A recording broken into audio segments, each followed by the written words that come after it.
Fancred. How you doing? It's been a while. I haven't been on this thing since football season, I think. I don't know. Do we have one or two during the Bruins year? I don't know. But anyway, we're back in the middle of the pandemic, in the middle of the apocalypse. I'm Mike Felger, coming to you from my palatial estate in Wellesley, Massachusetts.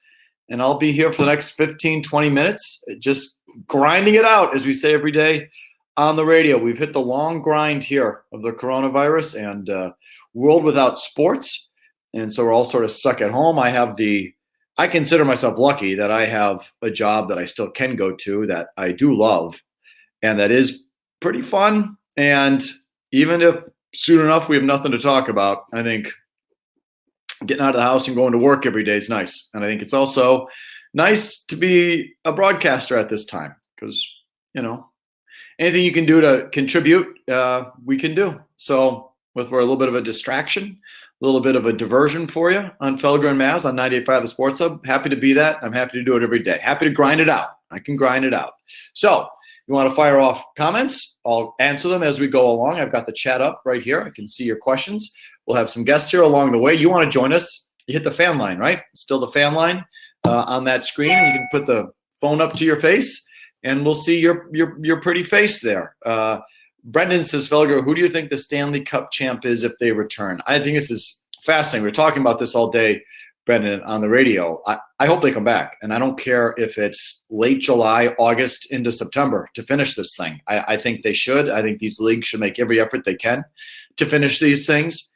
Just because they'd invested so much into the season, and I think for the teams that are right there, they deserve a chance to finish it off. And the Bruins are that team.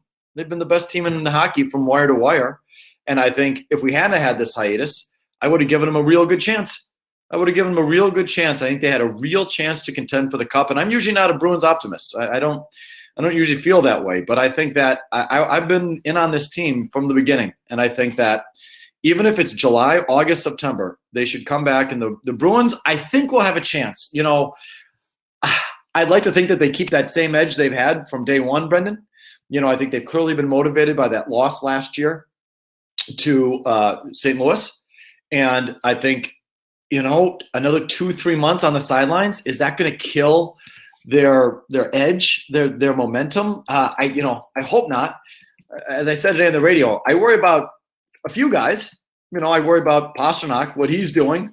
I worry about some of those guys. But then I look at guys like Chara and Bergeron, and they're working out religiously and are going to be in perfect shape when they come back, and will benefit from it. They'll benefit from it, those guys. So Rask, I don't know. How do you judge that? He's been playing so well this year. He's probably, one of the favorites for the Vezina. He takes 3 months off. Is that good for him? He's usually good with rest, right? But that much rest? I don't know. To me, so I give the Bruins a chance, but doesn't the layoff change everything? I mean, doesn't it? So there's one question for you. Blake asked me, what do I think of Jeremy Jacobs and their statement? I think the Jacobs are a disgrace. I think they're a disgrace. I think he's a disgrace as an owner. I think he's a disgrace as a businessman. I think the way they've handled this is a disgrace. And I don't know how else to feel about that. I don't know how you could feel any other way. I mean, a guy is in position to help those less fortunate, help people who work for him, help people who are loyal to him, and just do what for him is a small gesture. And he can't be brought to do it. He can't. It's just, I think it freaking speaks to itself, is what I think. George says Brady betrayed us. And others, Pats fan 13 says Brady betrayed us. I wonder how many people feel that way. Cam, do we have Bert Breer? Do we have Bert Breer on the horn? If we have Bert Breer, we'll put him up. Or if it's James in California, whatever. Yeah, give me Bert Breer. I'll ask him that. So Bert Breer joining us here on the Felger Live Fancred show. Bert, what do you say to Patriots fans who say Brady betrayed them? Well, I just tell you, Mike, I think that really this was sort of the ball was in the Patriots' court the whole time. And if you want to go back to last summer, go back to last summer. They can tell you the extension was on the table. It was on the table, but the money wasn't guaranteed. What Brady wanted was to know that he was going to be the quarterback here for a period of time. And when it came down to it, there were a couple teams that were willing to make that commitment to him, the Chargers, the Bucks. And I think the Patriots expected he'd come back to them. Ultimately, they misread the situation. Brady was never coming back to beg for his job. Bert, so what you're saying is the Patriots betrayed Brady. The Patriots betrayed the fan. If you want to blame someone, do the Patriots deserve more blame in that situation? Well, they knew what he wanted. They wouldn't give it to him. And I don't think this was ever about money. And if you want to look at the Patriots, like Mike, all you got to do is look at the contract. There's like passive aggressive elements to the contract, right? Like he took a little bit less money than the Patriots offered in the extension last year in the base value, 50 versus 53 million. The difference, they guaranteed the $50 million. He accepted the incentives that they forced down his throat a couple of years ago. I mean, if you look at the actual Buccaneers contract, there are elements there that are almost like FU Patriots here, So, I mean, you look at it and it's like all he wanted was tell me I'm your quarterback for the next couple of years and let's roll. And they weren't willing to do that. They wanted to go year to year with him. So that's their prerogative. I think there's actually merit behind the idea of what they did, but tell us what it is. What it is you didn't want to commit to a 43-year-old quarterback for a couple more years. He wanted that commitment. He got it somewhere else. Bert, if they had offered him the same contract as Tampa, he stays, right? I think so, yeah. I think that really was his terms. His terms were give me the contract that is going to tell me I'm going to be your quarterback for the next couple of years and I'll be here. They wouldn't do that. And I think by the time, maybe they would have been willing to if he had gone back to them last week. But at that point, things were so strained. He wasn't going to go back and beg for his job. He wasn't going to give him another chance to give him what he'd been asking for over a year. Kevin on the comments says, do how things played out with Brady give more credence to the Wickersham story from a couple of years ago? And I say 1,000% yes. I think this is what we call the Felger as the Palace Q. This is the Palace Q coming home to roost. It is. The frayed relationship between Brady and Belichick was a big driver here. In other words, I agree with you, Bert. If they had given him the contract, he would have stayed. But because of the frayed relationship with Belichick, he wasn't going to take anything less. Where if they had a good relationship and there was trust and love and respect and Brady felt good, he might be willing to go year to year because he would trust the Patriots to do the right thing. But that didn't exist. So I think this is a culmination of everything Wickersham wrote. I agree with that. No, there's no question. I mean, it's like if you want to go back to 2017, the way you felt coming out of that year. And, I mean, really over the course of the last year, the position he was put in individually. And, look, it's easy for everybody else to look at this. Go back to last summer, right? In August when that whole thing happened, the wording that came out of the Patriots organization, uncharted territory, right? Now, it's very easy for me you to sit here or any fan to sit there and say, well, this is uncharted territory. Nobody's ever done this at that age. But if you're Tom Brady himself, right, and you hear that coming out of the organization, what are you saying? Who's talking about uncharted territory here? I'm the one who made your franchise one of the most valuable sports franchises in the world. I enabled Bill Belichick's program for 20 years. And you're telling me about uncharted territory? So I think if you look at this from a very human standpoint, if you put yourself in Tom Brady's shoes and how some of that stuff would be received after what you've done for the franchise, it's really, really easy to understand why he is where he is from just a mentality standpoint. Here's your choice, Bert, if you're the Patriots. And I'm going to put a really low number on this to drive the point home. But next year, you could have for quarterback Jarrett Stidham or Cam Newton at 1 year and $4 million. Jarrett Stidham. I just want to see what I have. I mean, I think that there's a chance that you have something in Jarrett Stidham. If you look at his history, Mike, and they've done this the last couple of years, distressed assets in the draft, undercoached quarterbacks that they believe they can get something more out of. That's what Danny Etling actually was. It didn't work out. Same idea with Jarrett Stidham. Blue chip kid coming out of high school, went to a really bad situation at Baylor, winds up going to Auburn. That offense didn't fit him very well. He's got a lot of talent. It just hasn't been harvested yet. So they see something there. It's easy to see where you believe that maybe there is something there if you follow kind of the course of his career. And I think this is the year to sort of pull the Band-Aid off and retool. They're older. Now that Brady's gone, it's your chance to sort of reset yourself financially and get a whole lot younger. And I think bringing Cam Newton in I think it sort of sends a lot of things you built here over the last 20 years sideways. Jarrett Stidham's already in your program. You know what you've got. You see what you have. If it doesn't work out, you just reset at the quarterback position again in a year. I don't think this is a championship year for them anyway. Okay. My nose itches. I'm not sick, but I'm so fucking in my own head about scratching my face, as I think we all are. You got dry cough? I got to declare that, but, it's a fucking mind fuck every day of the week, right? Every minute of every day is like, do I scratch my nose or not? Bert, before I let you go, give me a thought on the NFL calendar this offseason. Are we going to be pushed back? Do you think the NFL season's in jeopardy, training camps, et cetera? What are you hearing? I think anything that they can make money off of, they're not going to want to push back. So the draft, I mean, look, I can't find very many coaches or GMs that think the draft should be held at the end of April. It'll be held at the end of April because the NFL makes so much money off of it.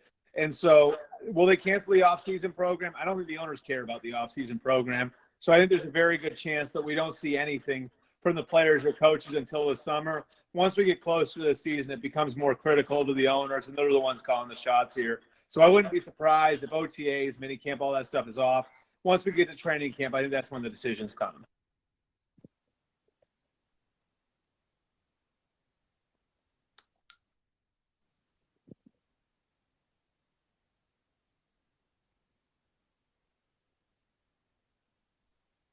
You still got me? I'm sorry, Bert. You got me? I got you. Yeah. Quickly, how come the coaches and GMs don't want the draft in April? Because there's so much that goes into these decisions that they're about to make, right? And it's not even like the Tuas, right? Like, who comes into the draft with so much injury history, and you want to have your team doctors get their hands on him. It's the 5th and 6th and 7th round picks who weren't at the combine, who now you don't have a physical on, who you're gonna have to trust, some doctor that they went out and got on their own. You have to trust that sort of information. So there's incomplete files on those kids. There's these are multi-million-dollar decisions in some cases. If you're the Dolphins or the Chargers, I mean, you could be making a decision on a quarterback that could literally get people fired in a couple of years. And so you're sitting there and you're saying, I don't know what's wrong with Tua's hip. They're telling us at Alabama that the guy's left-handed Drew Brees. What do we do? There are so many decisions that are going to come like that I think, teams are basically saying, why aren't we pushing pause like the rest of the sports world when things are so much more difficult now to do? So when it's so much more difficult to make decisions like that, why aren't we just doing what the NBA is doing, what the NHL is doing, and pushing the pause button on everything, at least for the time being? Again, I think those GMs and coaches are as concerned as anything else about making multi-million-dollar decisions based on incomplete information. Pussies. Okay, Bert, thank you for taking the time. I appreciate it. All right, buddy? All right, thanks, Take Mike. care. All right, Bert Breer there from Sports Illustrated. How about James in California? Cam, you can pop him up. I remember James in California from our fourth quarter live days. Usually, I think he's shirtless. We generally have a dress code on the program, which means you have to be dressed. But we allow James some leeway because he never pans down. What's up, James? Felger, Brady is a traitor. Do you really feel that way? I 100% feel that way. He got Garoppolo traded and he left us high and dry. Why don't you blame the team for not paying him? Because he's 43 years old. He's coming off a bad year. He should be willing to take a shorter deal contract.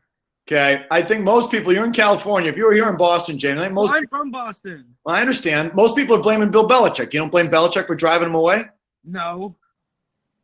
Okay, well, you know what? I'll say this. If Brady's just about winning, he's just about football, he's just about all those things, and he sort of betrayed that, put the fraud to that because he just went to the worst team in the league for more money. So if he's just about football, just about how winning. Are you holding up during these times? What's that? How are you holding up during these times?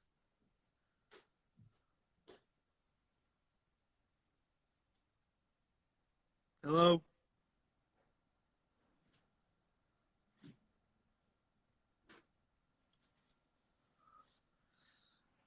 Hello?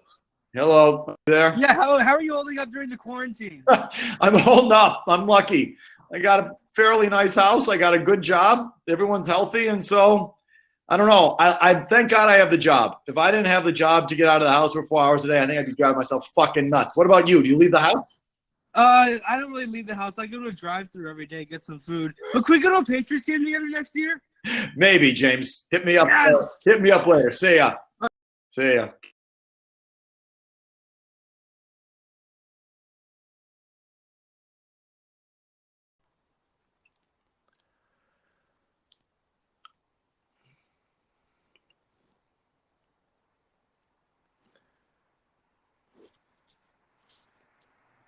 Mike, you with me? I'm with you. Where are you? I'm at my house. I'm at my house. I thought we were just going to let James take over the program there for a few minutes. That would have been phenomenal. That guy. Seems like are you inside or outside? I'm inside. Okay. We're sort of in a, I guess, like a halfway point between outside and inside. You're like in a sunroom. Yeah, you're like indoor little deck here. Yeah. Old school sunrooms. I got it. All right, let me start with you with what I just asked Breer about the NFL calendar. What do you think we're looking at here?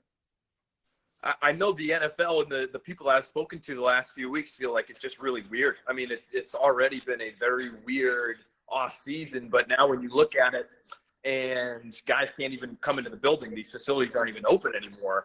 And so I heard Bert talking about just how difficult it is to be making decisions in the draft. You just don't have a full picture or the kind of picture that you're used to having.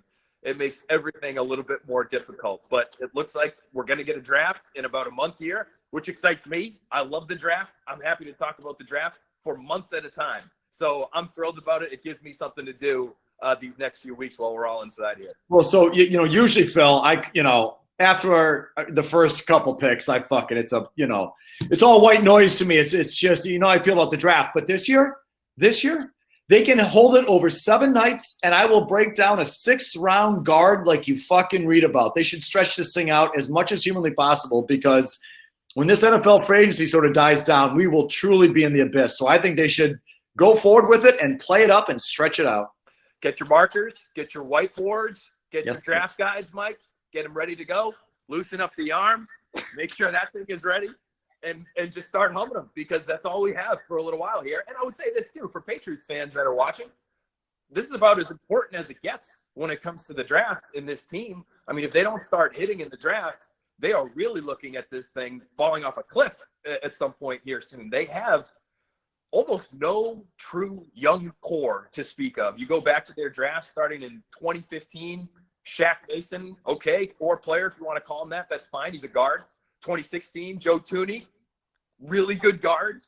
He's a guard. 2017, they punt on the thing. 2018, we still don't really know what we have in half of their important picks in that draft. And 2019 is TBD on a lot of these guys. So if you don't come away from this year's class and last year's class with a true core, you're in trouble. So it's critical that they hit on some of these. Phil, why do you think they've struggled with the draft? Is there a commonality here the last couple of years, or it's just hot and cold and they've gone cold? Well, I think some of those years, I mean, you look at 2017, they picked 4 guys. The smart teams and what we've seen in recent years are the teams that draft in bulk, because everybody understands nobody drafts really well and nobody for long stretches drafts really poorly. All of these guys are crapshoots. They're all dart throws. So you just compile as many of them as you can and draft as many guys as you can and just hope you hit on a decent percentage. And that way you can build your young core and move forward. So I think that's really what it is there are a handful of drafts, like, where they either didn't pick guys, or how many guys have they traded or picks have they traded to pick up proven veterans that make, $2, $3, $4 million deals. The Kyle Van Noy trades, the Trent Brown trades, the Coney Ely types of trades. They've been giving away picks for these veterans. And I think it was smart. They were trying to maximize Brady's window with older guys, veteran guys. But now you're looking at an old team that has no young core. You do a mock draft. Who do you got in the first round for the Pats? Do we do a mock draft? We'll do about 17, Mike, between now and draft day. So yes. But who do I have? I think, honestly, in my next one that I'll do, it'll be out this week. I think we're going to see a little bit of a trade down, which would not shock anybody. But you trade down from 23 to 27 with the Seahawks. They traded with them before. You pick up a 3rd-round pick. Maybe you can move up into the 2nd. The reason why this draft is interesting is because it's actually pretty deep through the 2nd round. Of course, the Patriots don't have a 2nd-round pick. So how do they get a really good player in the 1st round and then somehow end up in the 2nd round and get somebody that you think can be a key contributor too? I think. Give me one guy. Come on, give me a guy. I'll go Denzel Mims was the receiver that I gave them lately. And I would be totally okay with it if I'm the Patriots, picking 2 first-round receivers back-to-back years, because you just need somebody who's a little bit explosive. Mike, they were just a slow offense last year, weren't they? This guy runs a 4.38, one of the best athletes in the class. He's a bigger body guy, but I think he actually would complement N'Keal Harry-well, who's not fast. He's more of a contested catch sort of, motion player, will take handoffs and things like that, and he's good with the ball in his hands. But somebody who has a little bit of speed, I think, is somebody they should be drafted in the 1st round. And lucky for them, according to everybody that I've spoken to, this is like a historic draft for receivers. So you're going to be able to get somebody talented there at 23. We lose you again? I'll talk draft all day long. I'll just go, minutes at a time by myself. So Denzel Mims, I wouldn't go quarterback. I'm not going quarterback this year in the first round. Jordan Love, if he falls to you at 23, I wouldn't do it. Okay, I'm back. People are asking me what I'm drinking. They'll be disappointed to know it's a diet ginger ale. I'm not a big drink at home guy, although this is going to put it to the test. Generally don't drink alcohol at home, but these times I think we will be increasing a little bit, but it's a diet ginger ale. Phil, let me go back to the Brady thing and let me ask you this, because you and Tom Curran, I think, were really sort of tapped in on Brady all season, and you warned us all season long he could leave. This is real. He could leave. This is real. He could leave. This is real. He could leave. So I know how you felt all season long about it. Be that as it may, you're a little surprised he's a Tampa Bay Buck. I mean, if given the choice between a good deal in Tampa and another shitty one here, didn't we all sort of think he'd a shitty one here versus going to Tampa? If it was a real team, maybe that's another equation. But aren't you a little surprised he's a Tampa Bay Buccaneer? Well, I'm surprised he's a Buck, but not because of that scenario that you paint where if he has a crap deal in New England and he has a really good deal in Tampa, where is he going to go? I would have said Tampa even a month ago. But I also would have told you a month ago, there are going to be better teams that are going to be in on this thing, right? The Colts, maybe they make a play. Maybe the Bears make a play. The Niners, I would have loved for that thing to work out because that actually made some sense to me as somebody who is not buying totally in on Jimmy Garoppolo right now in San Francisco. And it just never came to fruition. It just never crystallized. And so that really is what surprised me. Not the fact that he took the Bucks, which is hard to say, but doesn't surprise me. The Bucks over the Patriots, because Mike, we talked to people well before the end of the regular season last season. It was right before the Cowboys game, so late in the season, but well before the end, close to Brady, people saying, enjoy it while it lasts. The indication being, it's over. He's ready to go now. So the closer we got to free agency, the more of a lock it was he was leaving, and now he's in Tampa with a team that I think he thinks could be halfway decent. Do you not think they could be any good with the weapons they have? No. So I actually think from a football standpoint, it makes sense. And this occurred to me late in the game, but I just have this, institutional bias against the Buccaneers because it's such a bad brand. And I just didn't think it was a brand befitting of Brady. So I never looked at the football. As soon as I looked at the football, it does make sense. I think it's a fine football fit, but I'm still surprised, Phil. I am surprised. I think the Patriots just about nailed the thing. They slow played them. They hardballed them. They felt that it would come down to a really unpalatable place that he wouldn't want to go to. And so at the end, he would do what he always does, and that's sort of tuck his tail and come back and take another crappy deal to finish up with the Patriots. And I think they had it all sort of nailed and laid out. They just underestimated that Brady was serious this time. And what's amazing is it's really not about the Bucs. He just kind of wanted out, which is a little bit of a tough pill to swallow, I think. No doubt. But I think the Patriots, other than Robert Kraft, I think the Patriots are ready to move on too. I feel like, of those three guys that we're always talking about in the situation, Robert Kraft, Tom Brady, Bill Belichick, the one who really wanted to make it work was Robert Kraft. And I don't really think there was a close second. I think Bill Belichick was ready to move on. Yeah, would he have liked to have Tom Brady come back at whatever it is, 17, 18, 19 million and, just eat that 6.75 dead money and say, okay, let's make one more run at it, Tom? Sure.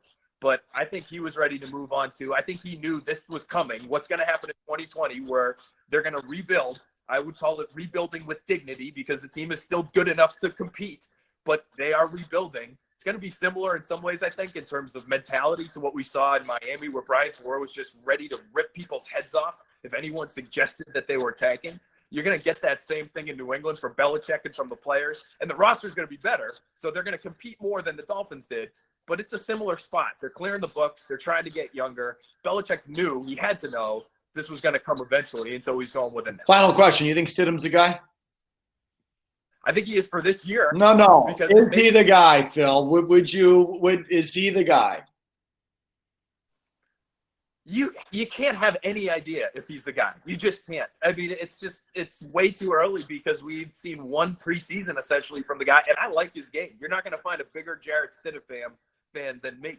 I think he's a good athlete, can pick up yards with his legs, but he can buy himself time to find receivers down the field, throw off platform. These are things that young, good quarterbacks in the league have to do. Defensive lines, everyone that I spoke to this offseason in terms of, okay, where's the position going? What are the Patriots going to be looking for?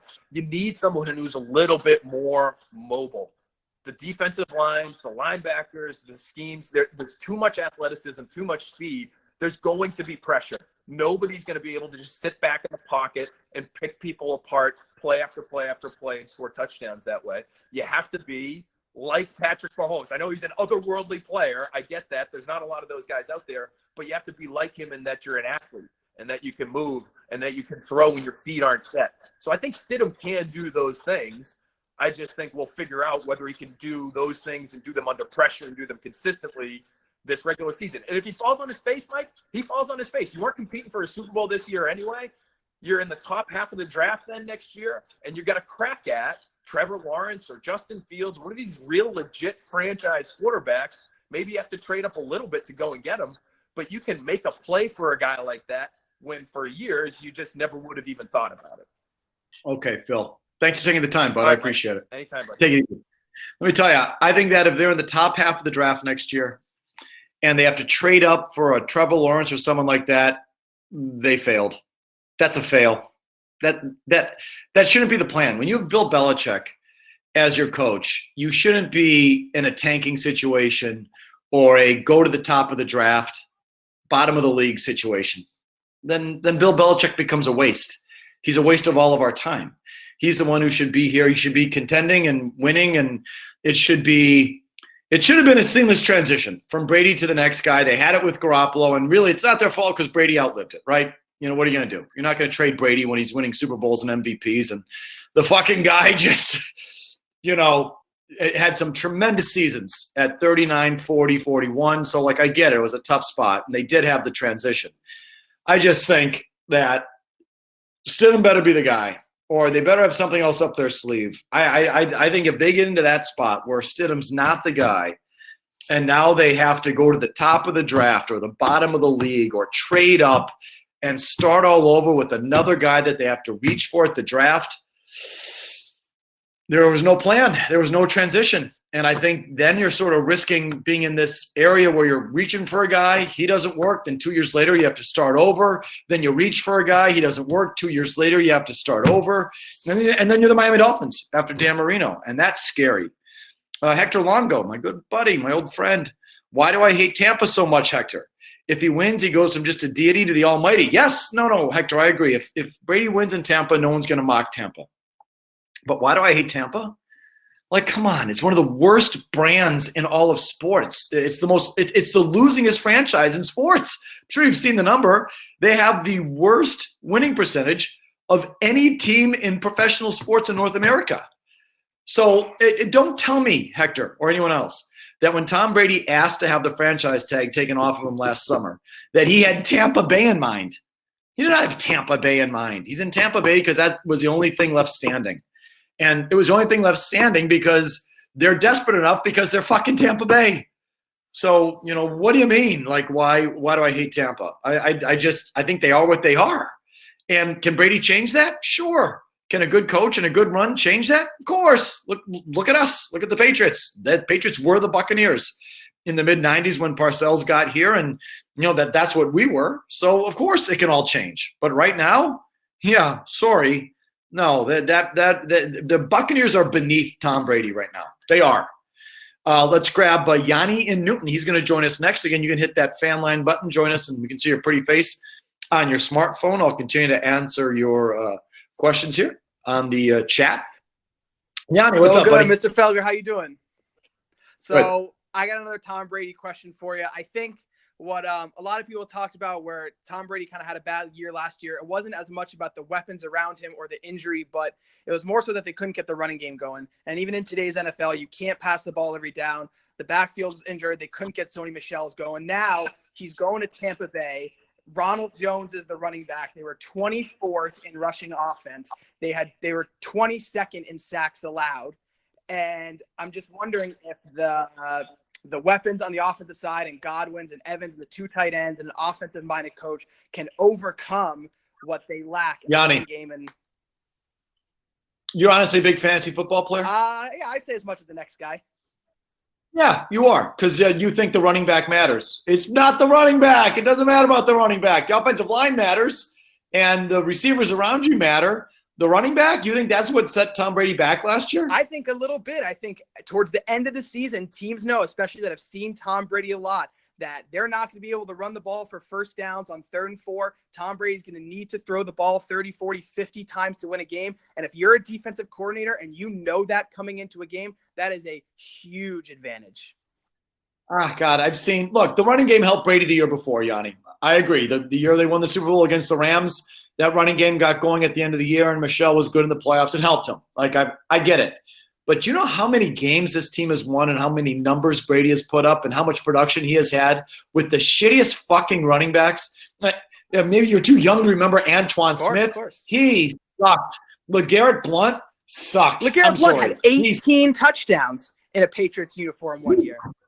Yeah, bottom 6 running back in the league. It's not about the running back. You want to tell me a productive running game helps? Of course, everything helps. But I don't think that's what's – I mean, I guess it contributed last year, but – Yanni, thanks for calling in. I appreciate it. Let me tell you, I think the league has misdiagnosed Brady, meaning I don't think the league understands what happened last year with Brady. It wasn't his fault. I still think Brady's close to elite. I think Brady's close to his prime. He's fallen off a little bit, but he hasn't hit no cliff. And I think if he does have the proper protection and the proper people around him and guys are getting open, he'll rip you apart, and I still think he's that guy. And the problems last year were not his. Now, again, I don't think he was great. I think he's fallen off a little bit.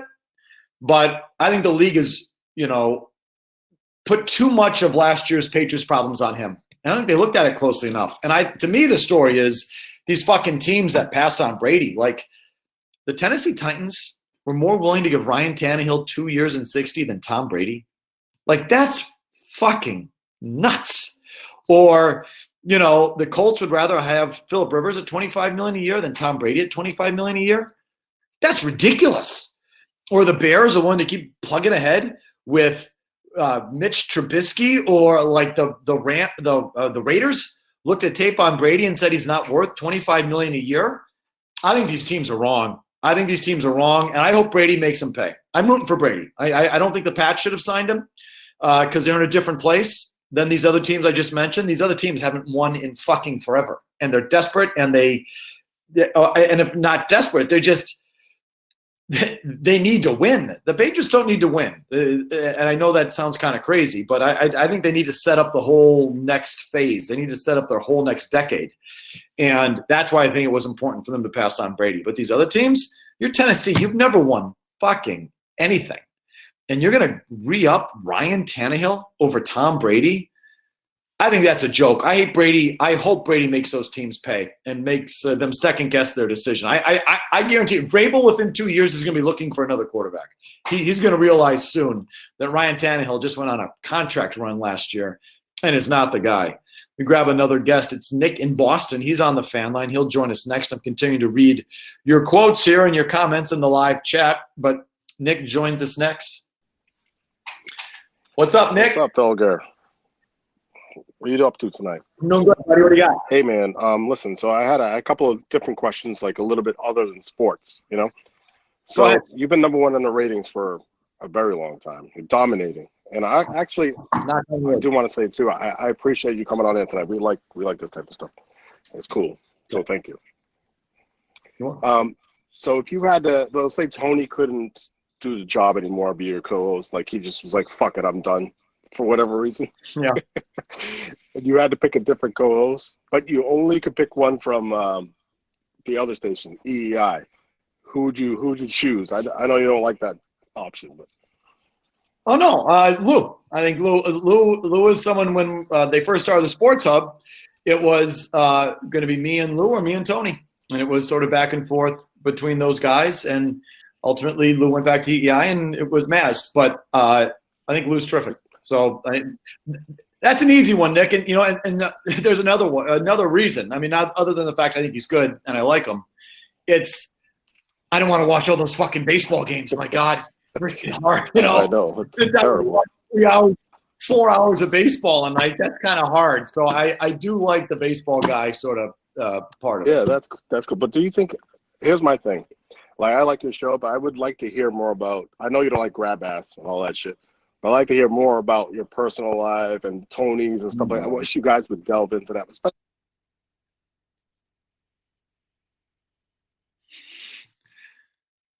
It'd be cool to hear more about that. So, Nick, thanks. We'll let you go. We try and keep it focused. I don't know. Maybe there's a time we'll turn that faucet on and talk more about ourselves and grab ass like that. But I don't know. Big Monday after Patriots games. You want me to hear? You want to hear us talk about the Patriots? You want me to hear about my daughter's lacrosse game or fucking Tony's, home improvement project? I don't know. But there's more than one way to skin a cat. I'm not, ragging on guys that do that sort of stuff. Like, that can be entertaining as well. Like, if you're funny and entertaining, you can talk about anything. You can talk about your laundry list. You can talk about what you fucking had for lunch yesterday. If you're funny and entertaining, you can talk about whatever you want. It's just, I think we prefer sort of a focused, on point, on topic show, especially in drive time. It's like people tune in 10, 15 minutes at a time. Guy gets in his car, guy gets in his truck after a tough day of work at 3. Does he want to hear about some fucking story about my personal life, or does he want us to hear us rag on Claude Julien for the Bruins game last night, or rag on Tuca for letting in a bad goal? Maybe the guy gets in his car after work and just wants 10, 15 minutes of sports. So we sort of programmed the show for that guy. Let's bring in another guest. Speaking of Claude, the Bruins, and that is Nick Blackburn. He's going to join us. He's holy shit, it's been so long, Nick. I forget who you write for. I think it's CBS Sports, right? He's a good hockey guy. Friend of DJ Bean, which I won't hold against him. It's CBS Sports, right, Nick? It's been so long you forgot my name. It's Pete. Oh, fuck, you see? Sorry. What's up, Pete? How you doing? Yeah, it's CBS Sports too, by the way. Okay, Pete. Let me ask you this. We were talking about this today. I want the NHL to come back and the Stanley Cup playoffs to resume, and I don't care how fucking long it takes. If it's, July, August, Stanley Cup playoffs to the end of September. I think they should come back and complete this season. Part of it's selfish because I am a Bruins fan, and I think they have a chance this year, and I hate to piss away this season after, they've had such a good run. I want to see if they can complete the deal. But I think it's important for these leagues to do everything they can to complete the season. You think the NHL has a chance to do that? Yeah, I do. And I feel the same way about you. I mean, obviously, as a Bruins fan, I'm sure that every Bruins fan feels that way, given that the team is in first place in the league. But I don't give a shit about ice conditions. I don't give a shit about other teams' playoff revenue. I don't give a shit if they even finish the regular season and they have to finish with point percentage deciding the standings. Play the goddamn playoffs and play them in full, because I don't want to hear at the end of it, whether if it's the Bruins that win or the other team that wins, I don't want to hear that it's a playoff that doesn't count. Like, finish the playoffs, play it in full, and find a way to do it. I would agree, 1,000%. And I was reading. I guess the players, or some players, came up with this proposal of training camps in July, quick end of the regular season at the end of July, and then a full Stanley Cup playoffs August, September, 2 months, just like it would normally time out. Maybe you condense it a little bit where you have some back-to-back games in the playoffs, which you don't generally have. And at first I'm like, fucking training camp and regular season, why are we doing this? And then it occurred to me, if you jump straight into the playoffs, you're begging for guys to get hurt, and they won't be able to ramp up in time. And I think they need a little tune-up. So, I'm actually okay with them coming back and having a little mini end of the regular season. Yeah, and I mean, if you're a Bruins fan, you should be hoping for that too, because this is a team that's been hot and cold for a good portion of the year. And I know that they've been one of the most consistent teams, but when they've been bad, they've lost like 3, 4, 5 games in a row. Pretty streaky team. So if they come back and they jump straight into the playoffs and they look like shit, that could be a first-round exit for you. You could get swept in the first round. So I like the training camp idea. I'm not necessarily convinced that they need to finish the rest of the regular season. If you wanted to do a 2-week training camp and then go into the playoffs, fine. That's I can live with that. But I do think that there needs to be an adjustment period where these guys can shake off the rust and at least play in some scrimmages or something, because they're not going to be able to just get back on the ice and start playing games a couple days later. Also talk to me about the economics of it. To me, it feels like the NHL has to do it because, and also there's this thing about the empty buildings. Like in the NBA, they can get away with empty buildings because they make such good TV money that they make a lot of money just by putting on a TV product. The NHL is not quite the same. They don't do quite as well with those national TV deals as the NBA and certainly the NFL. They rely on the ticket sales, right? So do you think they're as willing to play in empty buildings as the NBA does? Does that make sense for them? Can they just make enough money just on the TV to justify it? No, I don't think so. I think that there needs to be fans in the building, and I also think that the NHL is probably going to point to the fact that like the crowd atmosphere and things like that are a big part of the Stanley Cup playoffs. Like you won't get that same feel, and it won't translate on TV, and it won't be good for the product. And I also think like if you just want to talk about the economics, I know that me and you are totally fine with skipping the rest of the regular season, jumping right into the playoffs. But if you're going to stick with a traditional playoff format and you're getting 16 teams that are going to be playoff teams, there's going to be 15 other owners that are going to be bullshit that they didn't get the rest of their regular season money with those buildings. So I think that there's going to be a massive hang up while you're discussing this option between the owners that want their regular season profits and the owners that are just like want to get the most playoff profits as possible, because we've got a very small window to work with here. If you want to get started, if you want to get the next season started by, November or something like that, you've got a very small window to work with. And I don't think that you're going to be able to play, the rest of the regular season and a full playoff circuit. So there's going to have to be a push and pull, whether you want to take away regular season games or take away playoff games. Yeah, so I don't know if I need a full regular season. To the Bruins, is it 9 games left they had? What did they have left? I think every team has between like 10 and 13 games left. Okay, so 6-game regular season over 2 weeks, something like that. Clean up. There's some games in hand between the 8-9 seeds. Clean up, make sure that those teams, the 8-9s, play the same number of games at the end of the day, so we get a real, so someone doesn't get screwed like that. And I mean, I'm okay with that. Is that?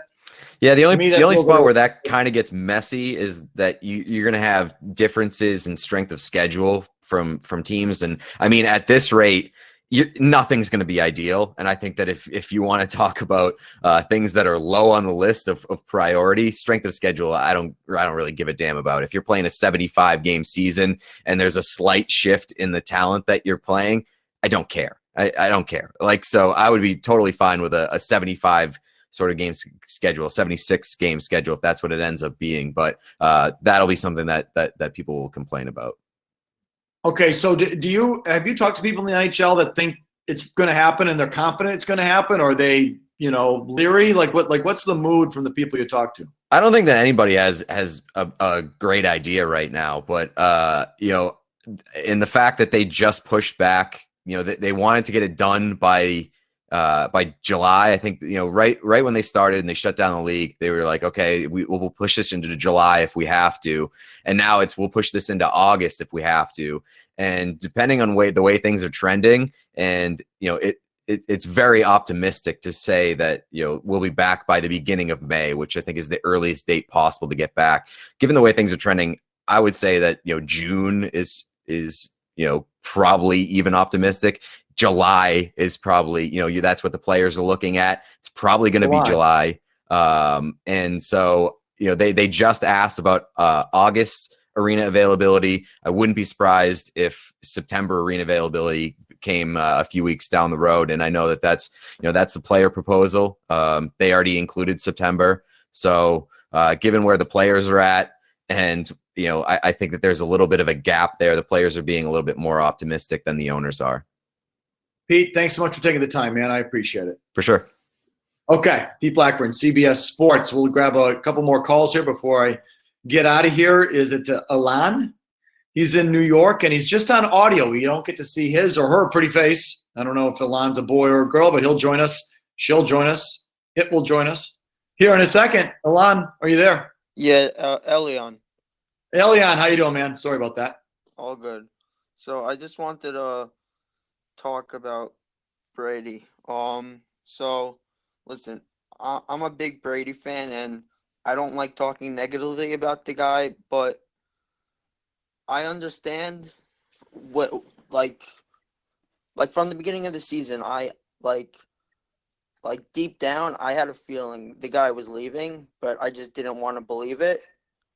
But as time went on, you obviously see the frustration he had on the sideline, and as he kept walking off the field with all these empty possessions, and he just felt that he needed to go elsewhere, and I understand that, but I feel that if he can't win in Tampa Bay, that it's not gonna ruin his legacy completely, but it's gonna have some sort of effect on it, because people are gonna be like, all right, so you left to Tampa Bay and you can't win there. So does that mean you need Bill Belichick to help you win? Like, Alon, let me just stop you. Yeah. So, and thanks for calling in. I appreciate it. I'll just drop you an answer. I think that if Brady falls on his face in Tampa, people aren't going to hold it against him in terms of his legacy. They're still going to say he was a great player. Everything that happened during his time here in New England was legit, and he's just old. That's what they're going to say. He was old, and they'll say he hung on too long. That he was sort of pathetic by trying to stretch it out and hang on too long, and he'll get criticized for hanging on too long. But they won't go back and say what happened in New England was some sort of fraud. If Belichick falls on his face, they're going to hold it against him. If Belichick can't win these next couple of years without Brady, if he goes 5-11, 5-11, people are going to say he's just a product of Brady, and they will hold it against him. We've been talking about this on the radio, and I really believe that. I think Bill has more to lose in his legacy. If Brady goes to Tampa and falls on his face, people are just going to say that he hung on too long. In terms of he deserves criticism, I don't think he deserves criticism for leaving.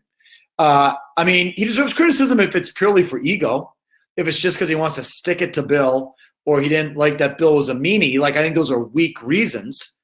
But Tampa offered him a much better contract and maybe in his mind a better chance to win. And if he leaves for a better contract and a better chance to win, then I don't blame him. That's what most guys will do. That's what most guys should do. So as long as he left for the right reason, he doesn't deserve criticism for that. If he did if he left because Bill's mean to him, I'm not into that. So I would criticize him for that. Here's what Brady deserves criticism for. And that's how it sort of ended the last year or so, with him skipping the off seasons and not putting in the same amount of work and kind of throwing his young receivers and new receivers under the bus and getting all pissy and moany after wins. How many times would they win last year and be miserable? So I think that sort of, he let his animosity towards Bill, his unhappiness with his contract, I think that stuff sort of crept into him the last year or two. And unbelievably, they still won the Super Bowl the year before. But I think you saw some of those things creep in even the year before. Even the year before, they started to creep in. But they still had Gronkowski. They luckily got a bye at 11-5, and they won it all. And they won the coin flip in Kansas City, and so they won it all. And, I think that was a fortunate championship. But I think it was sort of a 2-year sort of a little bit of a slide where he slid in terms of a teammate and a leader. And that's what I would criticize him for. Not massively, not like he turned into some massive asshole, but it was, by Brady standards, a little bit of a slip there. And that's what I would criticize him for. Jared in Virginia. He's going to be our last caller because I got to go do nothing. Really, I have nothing to do like the rest of us, but I do have a time limit for the amount of yakking I can do here at my computer. Jared in Virginia, what do you got? Felger, what's going on? I'm a big diehard fan. I remember watching you on Sports Tonight with Gary Tangway, and I will never forget in 2010 when the Patriots traded Randy Moss, and you went on air, and you were the first and only guy in Boston to say that the Patriots are now a better team because they traded Randy Moss, and then they ended up going 14-2, and I was like, this guy knows what he's talking about, and so I've listened to you ever since. Well, Jared, that's the last thing I got right, it turns out. That's the last good take I had. You said that the Ravens were going to win the 2012 AFC Championship game, too, and you got flack for that, and you were right. So I'll give you credit where credit's due. But where I fundamentally disagree with you over the past couple months was where you, Tony, and Big Jim all said that in the best interest of the Patriots franchise moving forward, the best thing they can do is let Tom Brady go. But I would fundamentally disagree because unlike other exchanges of quarterbacks where when Montana left, San Francisco had Young, and then when Favre left, Green Bay had Aaron Rodgers in the waiting. As of right now, we have no idea what Stidham is. There's no clear plan for the quarterback position moving forward. And everything you've told me and everything I believe in is that the cap is crap. And so so now that Brady's gone, we traded for, or we signed Hoyer, and now Hoyer potentially might be competing for the starting job. do you think that maybe Bill didn't have a plan and maybe we should have kept Brady on a 2-year contract, pay him because we can work the cap the way it goes, and then draft a guy, develop him, have him compete with Stidham, and go that way instead? So, Jared, I think I think the Pat should be second guessed for not extending Brady earlier. Like when they traded Garoppolo and then they won Super Bowls and Brady won MVPs, they should have extended him then. Yeah. Now, it's sort of the reason I just talked about. If they bring him back on another shitty deal, he's going to have the same attitude. He's not going to put in the work with the guys. He doesn't believe in the players around him. He's not going to show up in the offseason. And I just think you're seeing this slow, steady decline, and you're sort of in this purgatory. You're in this middle zone where you're not getting better. You're not going forward with Brady. He's not fully invested.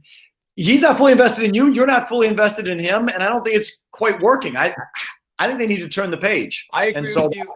I agree with you. On the radio, you said they need a come into Jesus moment, which I agree. But I think I always operated under the assumption that if Brady was going to come back and finish his career for 2 more years and they were going to give him a multi-year deal, that Brady would have that coming to Jesus moment and saying, okay, 2 more years, I'm going to finish my career, I'm going to buy in and go to OTAs. But you're right. I think that was the only way it was going to work. And if Brady was skipping out on OTAs again and was only half there, then I agree. Maybe it was time for everybody to reassess and go in different directions. I have one more question before I go, because I know that you got to go. Which part of the dynasty do you think was more impressive? The first half, let's say 2001 to 2010, or the second half, 2011 to 2019?